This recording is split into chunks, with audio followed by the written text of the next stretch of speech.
सकाळच्या सेशनमध्ये आपण काय बघितलं? 5 गोष्टी बघितल्या, बरोबर. एक पहिली गोष्ट आपण काय सांगितली? विसरले?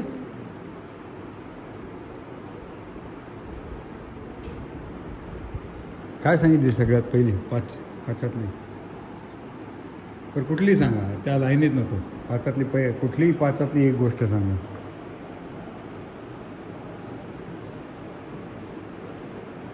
गुणवत्ता, क्वालिटी, त्याच्याबद्दल बोललो आपण. आणि काय बोललो? सेफ्टीबद्दल बोललो. आणि जगात कशा नवीन नवीन शोध लागत आहेत, तंत्रज्ञान बदलत आहे, त्याच्याबद्दल बोललो. त्याच्यानंतर काय बोललो आपण? कशी वेळ कमी होत चालला आहे. आता कुठलंही एखादं प्रॉडक्ट बनवायचं असेल तर जो आधी वेळ लागत होता तो आणि आताच्या ह्याच्यात. आणि काय आपण बघितलं? पर्यावरणावरती कसं आपण हे करायचं की ज्याचा जास्त इम्पॅक्ट होऊ नये पर्यावरणावरती, ते आपण बघितलं. मग आता ते आपण तिकडे बघितलं, ते सगळं थिअरी बघितली त्या रूममध्ये.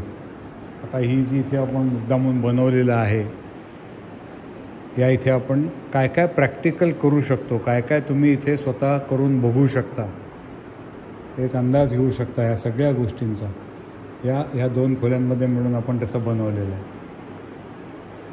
तर त्या रूमची रचना कशी केली आहे बघा आपण. या इथे मेन दरवाजा आपला आतमध्ये आहे. या इकडनं एक इमर्जन्सी एक्झिट आहे की समजा या इथे जर काही झालं तर त्या दरवाज्यातनं आपल्याला बाहेर पळता येऊ शकतं. आता हे कसं बनवलं आहे तर खालती आपण मार्किंग केलेलं आहे. खालती रंग कुठले कुठले दिसत आहेत तुम्हाला? आतमध्ये येताना तिकडचा रंग कुठला आहे? दरवाजाच्या इकडे पिवळा रंग. आतमध्ये आल्या आल्या तुम्हाला पिवळ्या रंगावरती येता तुम्ही दरवाजातून. हा जो पिवळा रंग जिथे जिथे तुम्हाला दिसतोय ह्या खोलीमध्ये, ह्या इकडनं आपण काहीही काळजी, म्हणजे जी नॉर्मल चालताना पडायचं नाही वगैरे जी काळजी आहे ती घ्यायची.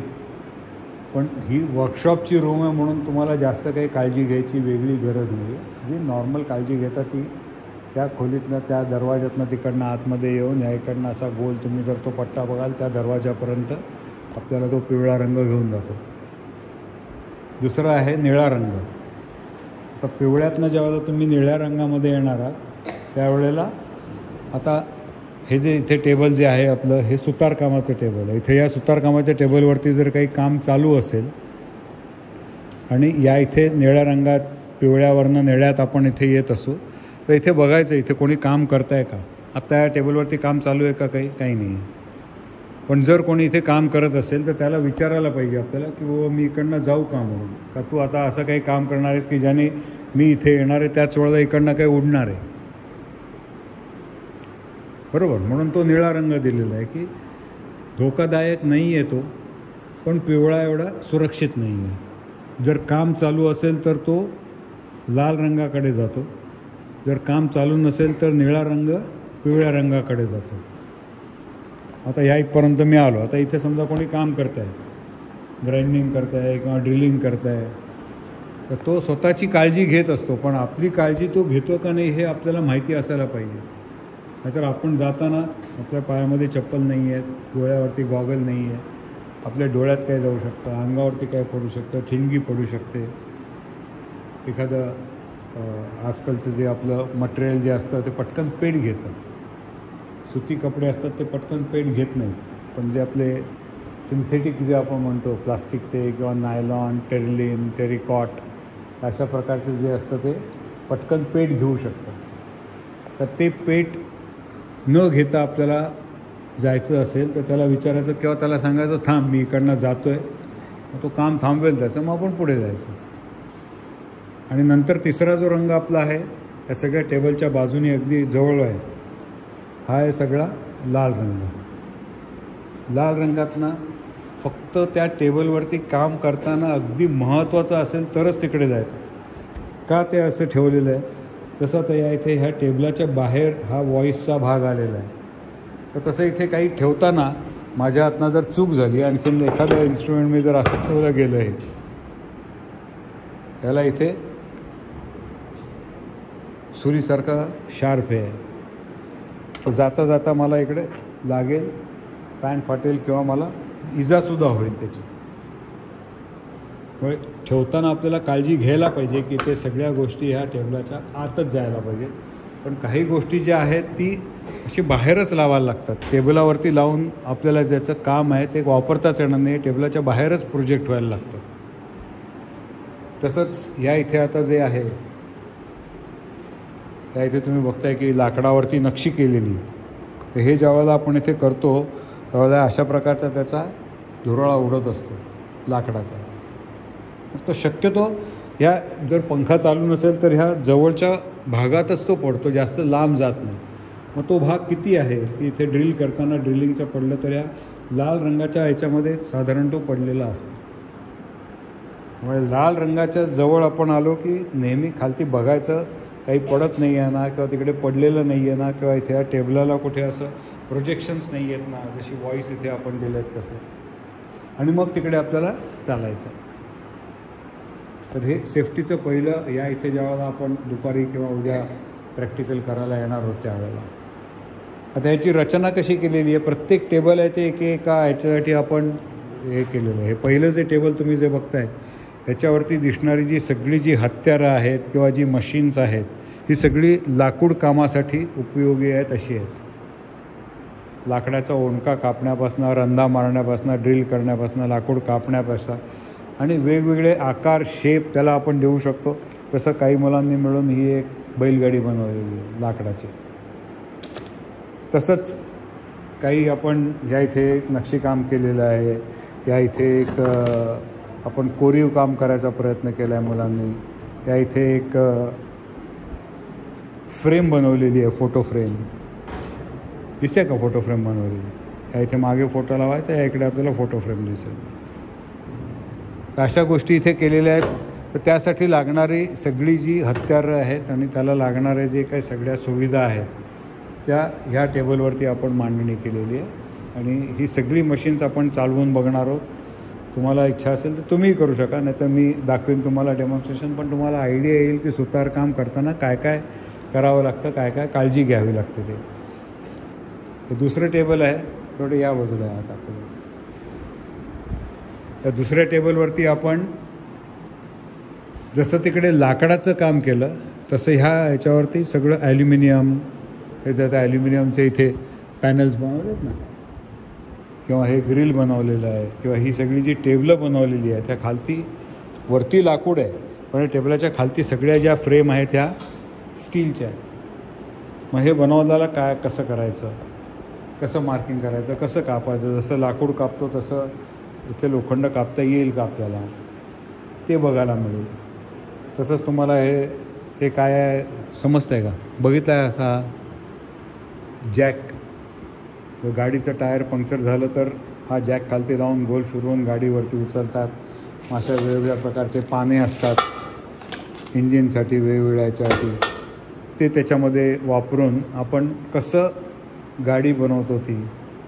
किंवा जर एखाद्याला काही छंद असेल अशा प्रकारची खुर्ची बनवायची आहे, किती छान खुर्ची बनवली आहे बघा. आता हा बेंड कसा करायचा, वाकवायचं कसं, हे तार आपल्याकडे आहे पण तार इतकी सुबक पद्धतीने कशी वाकवायची. 150 ते 200 रुपयाला ही खुर्ची विकली जाते. जो कारागीर असतो चांगला तो कारागीर साधारण अर्ध्या तासात ही हाताने बनवू शकतो. मशीनवरती 5 मिनटात बनते ही खुर्ची, आणि नंतर त्याच्यावरती पेंटिंग केलेलं आहे. तर ते करताना आपण कसं करणार आहोत, किंवा या इथे लहान मुलांचे काही खेळ आहेत ते कसे बनवायचे. ते मोठी मशीनचे आपण तुम्हाला दाखवू शकेन, पण या इथे आपल्याला जर काही करायचं असेल तर आपल्याला कसं बनवायचं ते. मग त्यासाठी ड्रिलिंग मशीन आहे मोठ्या कपॅसिटीचं, कटिंग मशीन आहे, वेगवेगळे अँगल्स चॅनल्स कापल्यासाठी त्याला 40 डिग्रीचा 45 डिग्रीचा हा जेव्हा इथे कापला जातो कोपरा, तेव्हा हा 45 डिग्रीचा कापायला लागतो तरच तो बरोबर बसतो. मग तो कसा ॲडजस्ट करायचा याच्यावरती. त्याच्यानंतर ज्यावेळेला आपण जास्तीत जास्त ॲक्युरेसी, साधी आपली जी स्केल असते तर ती स्केल किंवा पट्टी जी असते ती 1 मिलीमीटरपर्यंत आपण मोजमाप करू शकतो. आणि अशा प्रकारची जी इन्स्ट्रुमेंट्स आहेत त्याला म्हणायचं वर्नियर. त्या याच्यावरती 1 मिलीमीटरचे 10 भाग केले तर किती येईल ते मोजू शकतो आपण. आणि तसंच हा जो आहे याला म्हणायचं मायक्रोमीटर.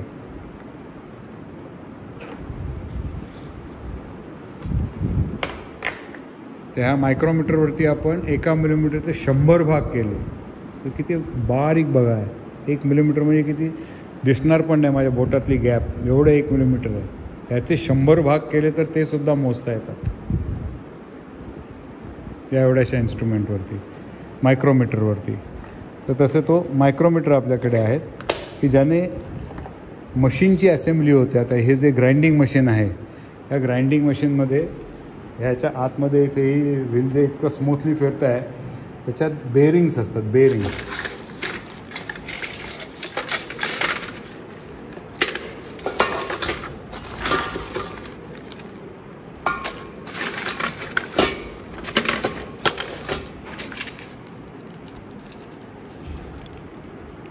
एक मिनिट, आत्ता इथे आम्ही बघितलं मागच्या ग्रुपने बाहेर काढलेलं.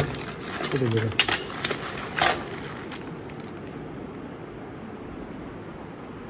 बरं, बघू आपण नंतर. तर त्या बेरिंगमधली जी मापं जी असतात ती तेवढ्या ॲक्युरसीची ठेवायला लागतात, तरच ते बेरिंग काम करतं, नाहीतर करता येणार नाही. अशा प्रकारचं हे आपलं दुसरं टेबल आहे. हे बघा, ही बेरिंग्स आहेत. त्याच्या आतमध्ये बॉल बेरिंग्स असतात आणि हे गोल गोल गोल गोल फिरताना अजिबात आवाज करत नाहीत. आता तिसरं टेबल जे इथे आपल्याकडे आहे हे आहे इलेक्ट्रिशियनसाठी. इलेक्ट्रिशियन काय काय काम करतो, कसं करतो. तर हे जे पहिलं इथे जो पॅनल लावलेला आहे आपण, त्या पॅनलवरती तुम्ही बघाल तर इलेक्ट्रिकचा मीटर आहे. दिसतं इलेक्ट्रिकचा मीटर, किती वीज वापरतो आपण ते दाखवतो. हा इलेक्ट्रिकचा मीटर, हा मेन स्विच आहे, हा फ्यूज आहे. आणि हे एक नवीन मशीन, जसं सांगितलं की आपलं आता जग बदलत आहे, वेगवेगळ्या नवीन नवीन इम्प्रूव्हमेंट्स याच्यामध्ये व्हायला लागलेले आहेत. तर हे जे आहे हा आहे सेन्सर किंवा छोटा कम्प्युटर. येणारी वीज जी आहे ती किती व्होल्टेज देत आहे आपल्याला. व्होल्टेज फ्लक्च्युएशन होत असतं, लाईट कमी जास्त होत राहतो. तो जर एका ठराविक लेवलच्या खालती गेला, नॉर्मल जी आपल्याकडे वीज येते ती 220 वोल्टची असते, पण ती 180च्या पेक्षा कमी झालं तर आपलं कुठलंही पंखा, दिवा, washing machine, mixer, fridge, TV, pump तो बिघडू शकतो. त्यापेक्षा खालच्या व्होल्टेजलाच काम करू शकत नाही, किंवा 260च्या वरती गेलं तरी तो जळून जाऊ शकतो. मग तसं जर असेल तर हा जो कम्प्युटर आहे तो वीज पुढे पाठवतच नाही, थांबवूनच लागतो आधीच. आणि तसंच जर आपल्या इन्स्ट्रुमेंटमध्ये, आपल्या फ्रीजमध्ये, TVमध्ये, पंपामध्ये जर काही बिघाड असेल, शॉर्ट झालेलं असेल आणि जर करंट पास केला आपण त्यातनं, तर आपल्याला शॉक लागेल किंवा तो पंप जळून जाईल शॉर्ट झाल्यामुळे. तर तेही तो सेन्स करतो आणि पुन्हा वीज पाठवत नाही. अशा प्रकारचं हे एक नवीन सेफ्टी गार्ड आता नवीन आणलेलं आहे मार्केटमध्ये. हे जे दुसरं जे आपलं आहे याच्यामध्ये ट्यूबलाईटचं सर्किट आहे. या जुन्या पद्धतीच्या ट्यूबलाईट्स आहेत या इथे. हे जे नवीन आपल्या LED ट्यूबलाईट्स म्हणतो त्या आहेत. तर त्याचं वायरिंग कसं करायचं, या इथे काही आपल्याकडे आणखीन स्विचेस आहेत. तर या स्विचेसवरती आपण कसं करायचं, रेग्युलेटर्स आहेत, त्याला मागच्या बाजूनी कनेक्शन्स कशी द्यायची ती इथे तुम्ही बघू शकता ह्याच्यावरती. त्यानंतर पुढचं जे आपलं आहे त्याच्यामध्ये एखाद्या घरातली खोली असते, तर त्या खोलीमध्ये आपण कशा प्रकारचं वायरिंग करतो ते इथे आपण दाखवलेलं आहे. या इथे आपल्याकडे पंखा आहे, दिवा आहे, सॉकेट्स आहेत, TVचं कनेक्शन आहे, टेलिफोनचं कनेक्शन आहे, मेन स्विच आहे, रेग्युलेटर आहे. त्यानंतर स्टेअरकेस, जर आपण पहिल्या मजल्यावरती राहत असो, खालच्या मजल्यावरती आपण रात्रीची वेळ आहे आणि वरती जायला जो जिना आहे त्या जिन्यावरती लाईट नाही आहे, तर या इकडे बाकीचे स्विचेस जे असतात ते एकदा ऑन होऊ शकतात किंवा ऑफ होऊ शकतात, चालू किंवा बंद होऊ शकतात. पण हे जे स्विच आहे ते थोडे वेगळ्या पद्धतीचे डिझाईन केलेले आहे. आणि याच्यामध्ये आपण काय करतो, तळमजल्याला आपण आहोत आणि तळमजल्यावरनं आता आपल्याला वरती जायचं आहे, जिन्यावरचा लाईट बंद आहे, तर तो इकडनं आपण चालू करू शकतो. हा लाईट जो आहे हा चालू केला हे पण आपण उद्या चालू करून दाखवून तुम्हाला. आणि वरती गेल्यानंतर आता इथे खालती येऊन पुन्हा बंद करायची गरज नाही, कारण पुन्हा खालती येऊन बंद करायचा काय उपयोग झाला, तो वरनंच बंद करता येतो. सकाळी लवकर उठलो 4 वाजता, आपल्याला कुठे जायचं आहे बाहेरगावी, पुन्हा खालती उतरायचं आहे, काळोख आहे बाहेर, तिकडनं आपण चालू करू शकतो, खालती येऊन बंद करू शकतो. त्यांना 2 वे स्विच म्हणतात. अशा प्रकारचे वेगवेगळे स्विचेस आपल्याला या इथे बघायला मिळतील. प्रत्येकाचं वेगवेगळं त्याचं जे महत्त्व आहे ते आपल्याला दाखवता येईल.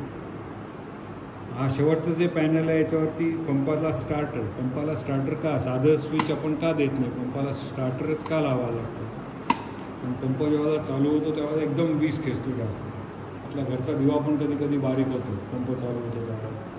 मग तो साध्या स्विचवरती जर असं एकदम लोड आलं तर तो स्विच जळून जातो, म्हणून त्याला स्टार्टर लावावा लागतो. मग त्याच्यामध्ये पंप असेल तर त्याला लेवल इंडिकेटर्स असतात की वरच्या टाकीत किती पाणी आहे, त्याप्रमाणे ऑटोमॅटिक चालू बंद होऊ शकतो. तो बेलचं सर्किट असतं ते कसं आहे, बेलचा स्विच जो आहे तो जर आपण सोडला की तो निघून जातो, ह्याच्यावर काही ते दाबला की चालूच राहतो, इथे वरनं दाबला की बंद होतो. पण बेलचा स्विच तसा नाही, बेलचा स्विच आपण सोडला की बंद होतो. मग तसा का ठेवलेला आहे तो, जर बेलमधनं कंटिन्युअस जर करंट गेला तर काय होईल, तर ते आपल्याला या इथे सगळं शिकायचं आहे. वेगवेगळ्या केबल्सचे जॉईंट्स कसे आहेत, त्याला लागणारे काय स्क्रूड्रायव्हर्स आहेत, पर्वत आहे, हातोडी आहे, स्ट्रिपर आहे.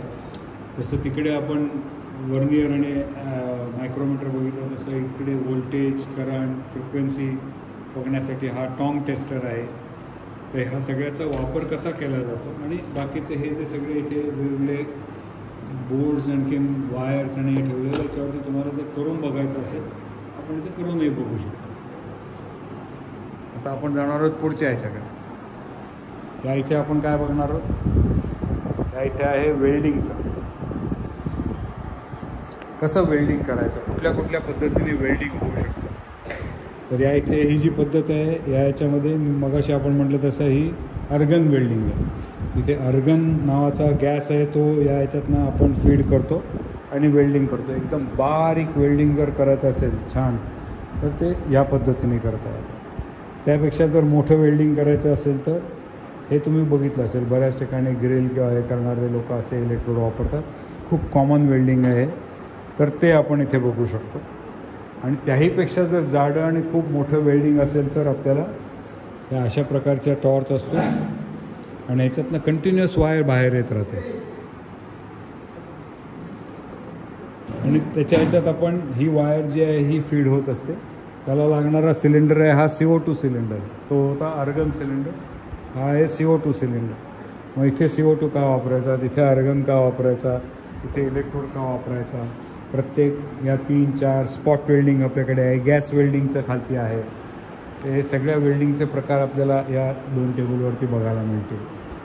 वेल्डिंगचा वापरताना सेफ्टीसाठी आपण डोळ्याला लागू नये म्हणून हेल्मेट वापरतो. मग त्या हेल्मेटमध्ये कसं आपल्याला दिसतं वेल्डिंग आणि बाकीचा कसा भाग झाकला जातो ते एक आहे. या इथे आपण नंतर बघणार आहोत की आता सगळ्या लाकूड काम केलं, लोखंडाचं काम केलं, इलेक्ट्रिक फिटिंग केलं, वेल्डिंग केलं, आपला जो काय प्रॉडक्ट आहे तो तयार झाला. जो एखादा पदार्थ आपल्याला जो विकायचा आहे, मग त्याला फिनिशिंग कसं करायचं, स्मूथ कसा करायचा, रंग कसा द्यायचा, ते स्प्रे पेंटिंग वगैरे आपण या इथे करणार आहोत. या इथे 2-3 प्रकारचे आपल्याकडे स्प्रेची साधनं आहेत. बाहेर एक कंप्रेसर आहे आपला, त्या कंप्रेसरवरना अशा प्रकारचं कपाटं वगैरे कधी तुम्ही जर बघितली असतील तर या इथे वरती ह्या पांढऱ्या याच्यामध्ये आपण रंग घालतो, आणखीन स्प्रे करतो त्याच्यावरती. मग त्या इथे पुढे ॲडजस्टमेंट्स आहे, ते कसं करायचं, ड्रॉपलेट किती घ्यायचे, जास्त अँगल घ्यायचा, कमी घ्यायचं, बारीक घ्यायचं. तसंच जिथे कंप्रेसर आणि एवढं मोठं नेणं शक्य नसेल तिथे ह्या अशा प्रकारच्या गन वापरल्या जातात. मग ह्या गनचा वापर आपण कसा करणार आहोत. केलेली गोष्टी जर आपल्याला काही सुधारणा करायची असेल रंगाचं, तर तो बरोबर तेवढाच खराब भाग ह्या अशा प्रकारची न्यूमॅटिक टूल्स आहे त्याच्यावरती वापरून कसं ते काढायचा. तो कसं पेन्सिलने आपण रबर वापरतो तसा हा पेनचा रबर आहे, कसा काढता येईल ते आपण हे इथे शिकणार आहोत. त्यानंतर या इथे टेबल आहे, या टेबलवरती आपण बघणार आहोत शिवणकाम, विणकाम, भरतकाम. कुठे गेलं तुमचं मागच्या वेळचं मागच्या वेळेला तुम्ही बनवलं होतं ना काय काय. हे बघा मागच्या वेळेला या मुलींनी काय बनवलं होता. अरे हा ना कुठे गेलं.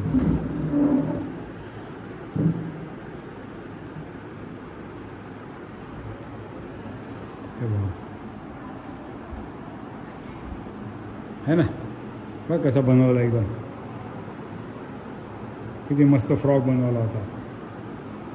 विणकाम आहे, शिवणकाम आहे, भरतकाम आहे. पिशव्या बनवल्या होत्या इथे. कुठे गेली पिशवी. किती मस्त पिशवी बनवली एका दिवसात. तर तिसऱ्या दिवशी तुम्हाला असं काहीतरी करायचं आहे की ज्याने आपण शिवणकाम, विणकाम, भरतकाम, मातीचे आकार दिले होते. वेगवेगळ्या आपल्याकडे कात्र्या आहेत, त्या कात्र्यांवरती शेप देता येतो कागदाला. त्याचं काम करता येईल आपल्याला. त्यानंतर काय आहे इथे मडकी आहे, त्या मडक्यांवरती रंगवता येईल. आणि मशीन आहे, मशीनवरती आपण शिलाई करू शकतो. तर अशा प्रकारचं आहे. एखादं घर बांधताना काय काय काळजी घ्यावी लागते तर हा एक पूर्ण किट आहे आपल्याकडे. त्याच्यावरती खरंच दरवाजे आहेत, खिडक्या आहेत, विटा आहेत, वरती स्लॅब घालायचा आहे. आपण हे घर इथे जसं चित्रात दिसत आहे तसं अख्खं घर ह्या बॉक्समधली जी सगळी साधनं आहेत ती वापरून बनवू शकतो. आणि घर तिरकं होतं. किती तुम्ही काळजी घ्या. ते बरोबर सरळ काटकोनात कसं ठेवायचं, त्यासाठी काय काय काळजी घ्यावी लागते ते सगळं आपल्याला शिकता येईल इथे.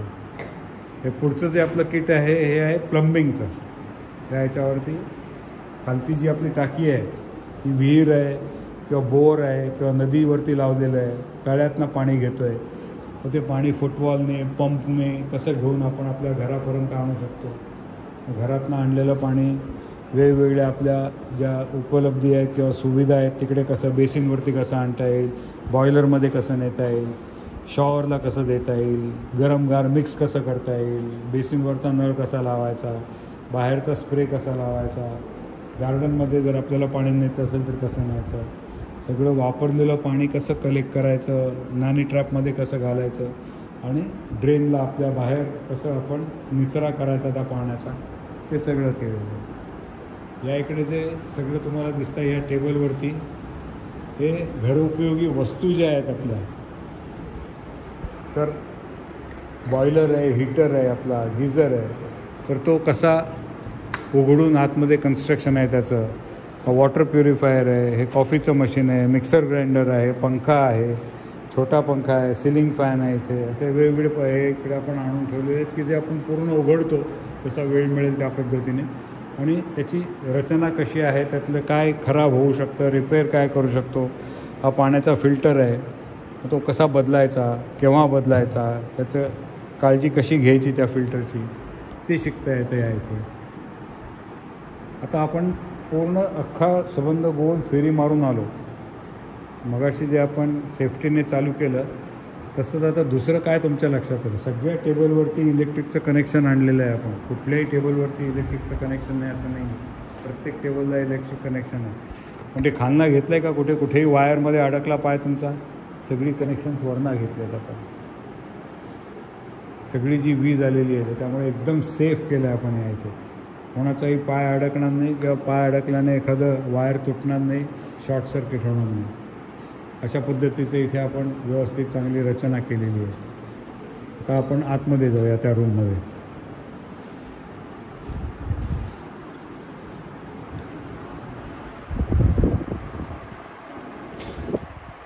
या इथे आता तुम्ही हे सगळं तर मगाशी बघितलं आहे, सगळं शिकून आलेलं आहात तुम्ही की हृदयाची रचना कशी असते, हाडांची रचना कशी असते, मग हृदयाचं काम कसं होतं, हे बाकीच्या हाडांच्या रचनेप्रमाणे आपण कसं काम करायला पाहिजे आपल्याला, ते इकडे आपण बघतो. फर्स्ट एड बॉक्स असतो, त्या फर्स्ट एड बॉक्समध्ये काय काय असायला पाहिजे, मग बँडेड कधी वापरायचं, हँडग्लोव्ज कधी वापरायचे, वेगवेगळी जी बँडेजेस आहेत ती कुठे वापरायची, कापसाचा वापर कसा करायचा, डेटॉल किंवा बाकीचे जे आपले हे आहेत त्यांचा वापर कसा करायचा, ते सगळे. आता pulse meter, glucometer, blood pressure meter, body mass meter किंवा हिटिंग पॅड किंवा एखादा बेल्ट आपण बघतो की आपल्या कंबर दुखत असते किंवा पाय दुखत असतो तिकडे आपण कसं वापरायचं, हॉट वॉटर बॅग त्याचा कसा वापर करायचा, थर्मामीटर कसा वापरायचा, बॅटरीने आपल्याला कसं फोकस करता येतं, ते नवीन प्रकारच्या ज्या आपल्या टेप आहेत त्या ज्या चिकटून बसत नाहीत अंगाला त्या कशा वापरायच्या, आणि बाकीच्या सगळ्या गोष्टी ज्या आहेत त्या इथे आपण सगळ्या शिकतो. ऑक्सिजन मास्क आहे, नेबुलायझर आता कोरोनामध्ये तुम्ही बघितलं असेल की ज्याला श्वास घ्यायला त्रास होत होता त्याला अशा प्रकारचं मास्क लावायचं आणि त्या मास्कमधनं या अशा प्रकारचे ऑक्सिजन सिलेंडर्स आहेत हे त्याला ऑक्सिजन पुरवत राहायचं. जर 95% खालती जर असेल तर असा मास्क लावून त्याच्यावरती ऑक्सिजन घेत राहायचं. हा पूर्ण 100% ऑक्सिजन आहे. बाकी हवेतनं आलेला फक्त 20% ऑक्सिजन आपल्या शरीरात जातो. स्टेथोस्कोप आहे, या स्टेथोस्कोपने जे नाडी तुम्ही बघितलीत त्याच्याऐवजी जास्त चांगले ठोके याच्यामध्ये तुम्हाला ऐकायला येतात.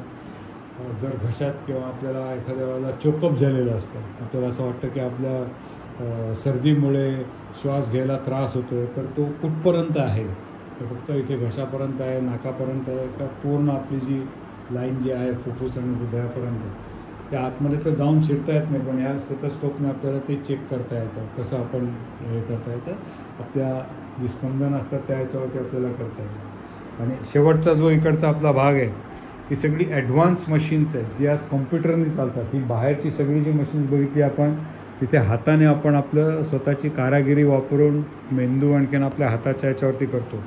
पण हे जे आहे हा 3D प्रिंटर आहे.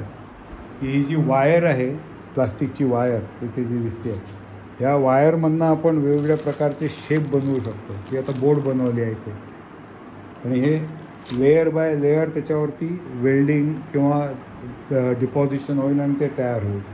त्या इथे हा CNC राउटर आहे. हे आपलं एक छोटं मिलिंग मशीन आहे जे CNCवरती जे पूर्ण पद्धतीने कॉम्प्युटरवरती चालतं.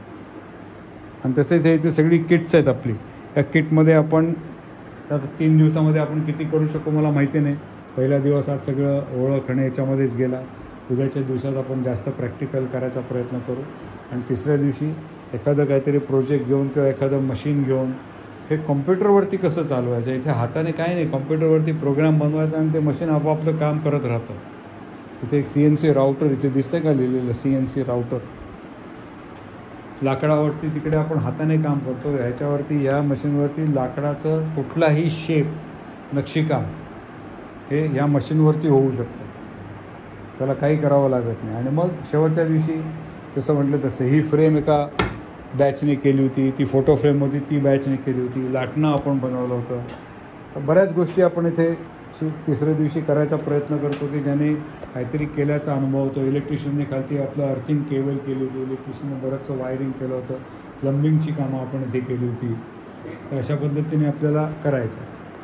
आता सगळ्यात शेवटी जाता जाता एक की हे सगळे तुम्ही इथे जे शिकणार आहात हे फक्त तुमच्या माहितीसाठी दिलेलं नाही आहे, त्याचा वापर करायचा आहे तुम्हाला. आता सोपं उदाहरण, तुम्ही किती घरामध्ये तुमच्या आंब्याची साठं, फणसाची साठं करता. साठं माहिती आहेत का? आंबेपोळी, फणसपोळी माहिती आहे ना? किती जणं करता तुम्ही घरी? काय पद्धत असते त्याची? आंबा पिकला, फणस पिकला की काय करतो, त्याचा रस काढतो आपण. रस काढल्यानंतर थोडासा आटवता किंवा न आटवताच पत्र्यावरती किंवा ताटांवरती आपण तो रस पसरवून ठेवतो. पसरवून तो बाहेर उन्हामध्ये ठेवतो. कशासाठी आपण हे सगळं करतो? त्या सगळ्या फळांमध्ये थोडंसं पाणी असतं. ते जर पाणी त्या फळांमध्ये जर राहिलं तर ते फळ टिकणार नाही. फळ खराब का होतं? फळात खराबी नसते, पण पाणी असतं प्रत्येक फळामध्ये, आणि पाणी हे असायलाच पाहिजे, कारण त्याशिवाय त्याची चव येत नाही. तर मग चव जी येते ती पाण्यामुळे येते. आता ते पाणी त्यातलं काढलं तर आपण टिकवता येतं. फणसपोळी, आंबापोळी 2 महिने, 4 महिने, 6 महिने राहते. पावसाळ्यात आता येणाऱ्या पावसातसुद्धा आंबापोळी, फणसपोळी जर चांगली सुकलेली असेल तर ती राहते आपण. मग आता ती ज्यावेळेला आपण सुकवतो त्यावेळेला काय करतो? उन्हामध्ये ठेवतो. पण झाडं असतात आपल्या घरामध्ये. मग त्या झाडातनं जेवढं ऊन मिळेल, भले सूर्योदय सकाळी 6:30 वाजता होतं आणि संध्याकाळी 6:30 वाजता सूर्यास्त होतो, म्हणजे 12 तास सूर्य आपल्याला मिळतो. पण झाडं आणि आपली घराची भिंती आणि याच्यामध्ये त्या ताटावरती आपल्याला पूर्ण 12च्या 12 तास ऊन देता येत नाही. मग जेवढं ऊन मिळतं तेवढं जास्तीत जास्त ऊन आपल्याला ते सुकवण्यासाठी, लवकर सुकवण्यासाठी कसं होईल? तर एका बॅचमध्ये जेव्हा आम्ही घरी तुम्ही विचारून आलात तर तुम्हाला तुमचे आईवडील सांगतील किंवा जो कोण करत असेल आत्या काका मामा काका की कारण 12 ते 15 दिवस आपलं एक साठ किंवा फणस पोळी तयार व्हायला लागतं. तर 15 दिवस ते ताट आपलं अडकून राहतं. आंबे आहेत फणस आहे पण ताट नाही, त्यामुळे आपण पुढचं साठाचं त्याचं उत्पन्न घेऊ शकत नाही. आपल्याला ते 15 दिवस कमी करता येतील का? मग इथे जे आपण शिकलो आहे त्याच्यावरती काय कसा त्याचा वापर करता येईल? जे आपण शाळेमध्ये शिकतो आहे की सौर ऊर्जा ही सगळ्यात चांगली आहे. काळा रंग जर एखाद्या याला दिलं तर जास्तीत जास्त हीट येते. मग त्या ताटाच्या बाजूने आपण काळ्या रंगाचा कापड टाकून एखादी फ्रेम लावून त्याच्यामध्ये जर ते ठेवलं आणि सगळा जर त्याला काळा रंग दिला, स्प्रे केला, हाताने रंग लावला, कापड लावलं, काळा कागद लावला तर जास्तीत जास्त हीट त्या तिकडे खेचली जाईल. लवकर ते साठं आपली वाळतील, लवकर आपली फणसपोळी आंबापोळी तयार होईल. जे 15 दिवसामध्ये होत होतं म्हणजे महिन्याला फक्त 2च उत्पन्न घेता येत होती. 15 ताटं आपल्याकडे असतील तर 15 दुणे 30, महिन्याला फक्त 30च फणसपोळी किंवा आंबापोळी आपण करू शकतो. पण तेच जर 10 दिवसात झालं तर काय होईल? 15 ताटं 3 वेळेला फिरवता येतील, म्हणजे 30च्या ऐवजी 45 आपल्याला घेता येतील साठं किंवा फणसपोळ्या.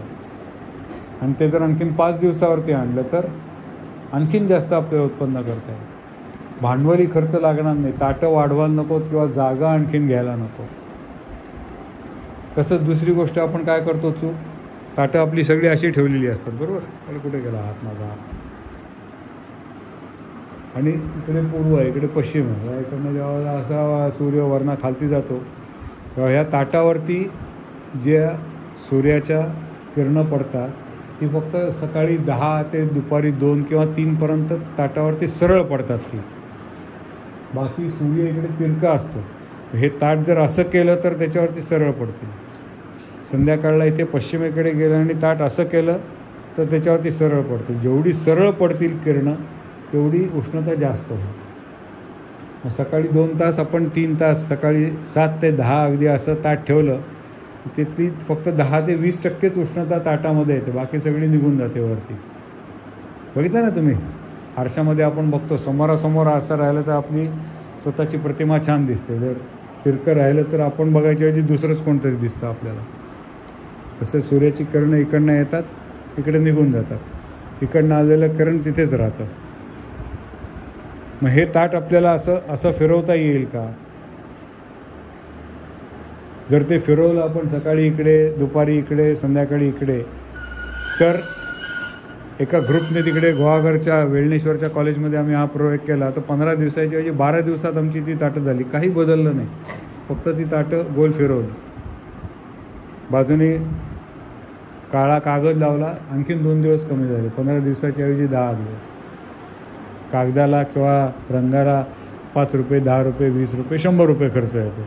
त्यापेक्षा जास्त खर्च येत नाही. पण तुमचं प्रोडक्शन वाढायला लागलं. आता पाण्याने भरलेली बाटली जर इथे आपण ह्या आपल्या जो असा ट्रे बनवला आहे त्याला जर लावली आणि त्याला अशी कप्पी, पुली म्हणतात ना, किंवा झाडावरनं ती जर दोरी सोडली आणि त्या बाटलीला जर भोग पाडलं आपण, 5 लिटर पाण्याची आपण बाटली वापरलं की फेकून देतो. किंवा साधं आपण कोल्ड्रिंक पितो, कोका कोला, पेप्सी, त्याच्या बाटल्या फेकून देतो. त्या फेकून न देता 4 बाटल्या 5 बाटल्या एकत्र करा.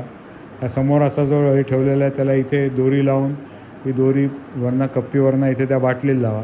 बाटलीमध्ये पाणी भरा आणि त्याला भोग पाडा खालती. भोग पाडल्याने काय होईल? पाणी कमी कमी होत जाईल. जसं पाणी कमी होत जाईल, या इकडचं वजन कमी झालं की हा जो इकडचा आहे तो असा गोल गोल फिरायला लागेल, आपोआप फिरेल. तुम्हाला जाऊन बघायची पण गरज नाही. असं काही आपल्याला विचार करता येईल का? शिवणकाम, विणकाम, भरतकाम याच्यामध्ये सुद्धा फास्ट कसं करता येईल? रुमाल, एक रुमाल शिवायला आज जे ऑटोमॅटिक मशीन आहे, जे एका मशीनची किंमत जवळजवळ 1.5 कोटी रुपये आहे.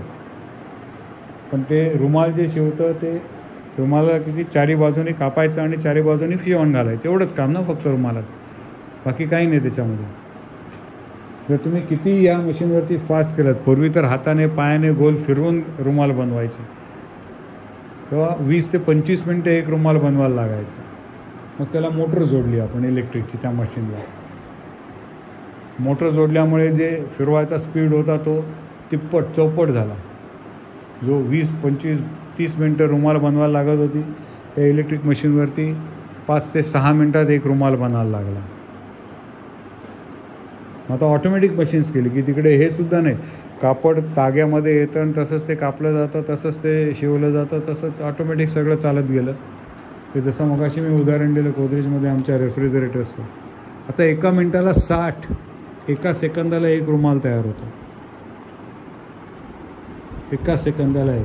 मग तुम्ही घरामध्ये कितीही तुमचं मेहनत घेतलीत, काम केलं, तर त्याच्यावरती ह्या मशीनवरती बनलेल्या उत्पन्नाशी आपण किमतीमध्ये किंवा गुणवत्तेमध्ये स्पर्धा करू शकणार नाही. त्याच रुमालावरती आपण एक बाजूने थोडंसं भरतकाम करून एक फूल बनवलं किंवा ए लिहिला किंवा माझं नाव सुरेंद्र आहे ते एस लिहिला, तर मी जर गेलो दुकानात 5 रुपयाचा 10 रुपयाचा रुमाल आहे त्याच्यावरती एस लिहिलेलं असेल तर मी आणखीन 2 रुपये द्यायला तयार आहे. माझी आयडेंटिटी तयार केलेली, माझा रुमाल तयार केला, सुरेंद्रचा रुमाल आहे असं सांगायचा मी आता प्रयत्न करू शकतो. मग ते कसं करता येईल जे आज मशीन पटकन करू शकत नाही. मग आपण ती कला अवगत करू शकू का की म्हणजे एक शिवणकाम फक्त शिवणकाम करायचं नाही, तर तो फ्रॉक बनवला आहे तिकडे आतमध्ये, त्या फ्रॉकवरती एखादं गुलाबाचं फूल बनवलं आपण कापडाचं आणि ते लावलं, किती सुंदर दिसेल. मुलगा असू दे मुलगी असू दे त्याच्यावरती ते छान दिसतं. वेगवेगळ्या प्रकारची बटणं मिळतात, ती कशी लावायची. काजं करतो आपण, नॉर्मल काजं आपलं गोल असतं किंवा लंबाकृती असतं, त्याच्याऐवजी वेगळा काही शेप दिला तर ते काजं किती आणखीन चांगलं दिसेल. असा विचार प्रत्येक जी काही इथे सगळ्या पद्धती आहेत, पण पहिलं बेसिक त्यातलं जर ज्ञान नसेल आपल्याला तर हा पुढचा विचार करता येणार नाही. म्हणून आपण पहिलं बेसिक ज्ञान त्या बाहेर घेतो. त्या इथे आल्यानंतर कॉम्प्युटरवरती काय करता येईल ते शिकायचा प्रयत्न करतो आणि त्याच्या पुढे जाऊन की मी कारागीर बाकीच्यांपेक्षा कसा वेगळा, माझ्याकडनं मी बनवलेला आयटम तुम्ही का विकत घ्या. आज जर तुम्ही सगळ्या मुली जर रुमाल बनवायला लागलं तर मी कन्फ्यूज होऊन जाईल की आता कुठला रुमाल घेऊ याच्यातला. मग मी बघीन की कोणाचं कापड चांगलं आहे, कोणाची शिलाई चांगली आहे, बरोबर, कोण कमी किमतीला देत आहे, कोण लगेच देत आहे, तर ते मी घेतलं जाईल. पण त्याच्याऐवजी जर तुम्ही एकीने जर कोणी त्याच्यावरती जर एस लिहिला किंवा एखादं काहीतरी एम्ब्रॉयडरी केली, एखादं छोटंसं घर केलं त्याच्यावरती किंवा एक झाड केलं त्याच्यावरती पक्षी आहे, तर मला रुमाल बाहेर काढताना किती आनंद आहे. लोक बघतील अरे ह्याच्या रुमालावरती पोपट होता, ह्याच्या रुमालावरती एस लिहिलेलं होतं. सगळे लोकांच्या लगेच लक्षात राहतं. मग त्यासाठी 2 रुपये 5 रुपये मला त्या रुमालाला जास्त द्यायला लागले तरी मी द्यायला तयार होतो. साध्या रुमालाला मी इज्जत घालणार, अरे नाही 10 रुपयाला एक काय 8 रुपयाला दे, 9 रुपयाला दे. इथे मी त्याने 12 रुपये म्हटलं तर एस लिहिलेला ना घे बाबा 2 रुपये जास्त, पण मला माझा एस लिहिलेला रुमाल दे. तर असं सगळं ह्या 3 दिवसात तुमच्या डोक्यांमध्ये ह्या कल्पना. काय ग त्रास होतो आहे तिला, चक्कर येते, त्या जा घेऊन जा तिला.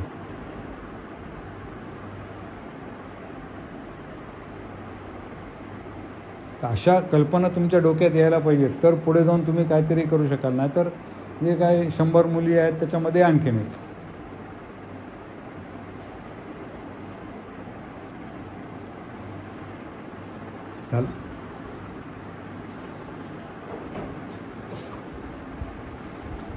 तर हे कसा विचार आपल्याला आणता येईल या 2-3 दिवसाच्या आपल्या शिबिरामध्ये आपल्याला हा विचार तुमच्या डोक्यात घालायचा आहे, इनोव्हेशन करायचं आहे. तर आज जागतिक पातळीवरती आज आपण बाहेर गेलो तर आपण पटकन काय करतो, आपल्याला काहीतरी थोडक्यासाठी हवं आहे, जास्त टिकणारं नको आहे, पण तुम्ही घरनं आणायला विसरलो, काहीतरी करायचं आहे तर पटकन जाऊन दुकानदाराला सांगतो हे मला पेन दे, पेन्सिल दे, सुरी दे, कात्री दे आणि स्वस्तातली दे. मग तो कुठली देतो, चायनीज देतो, बरोबर. सेल घेतला, चायनीज सेल 10 रुपयाला 12 रुपयाला पडतो. एव्हरडीचा घेतला 20 रुपयाला पडतो.